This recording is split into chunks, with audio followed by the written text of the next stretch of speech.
Hey friends, if you wish to customize Taskbar in Windows 11, then please watch this video. I will guide you through the process. So right click on the taskbar and select taskbar settings.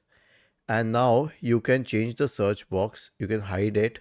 You can keep the search by icon only. You can add a label or you can keep the complete search box. You can allow the task view icon or not, or you can hide widgets.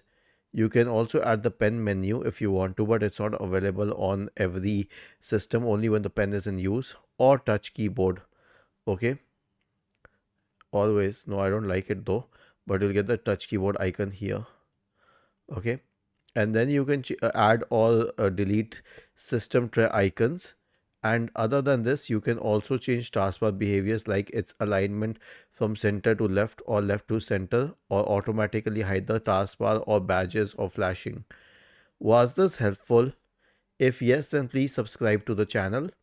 If not, then let us know in the comment section of the video on how we could help you further. Thank you for watching this video and have a nice day.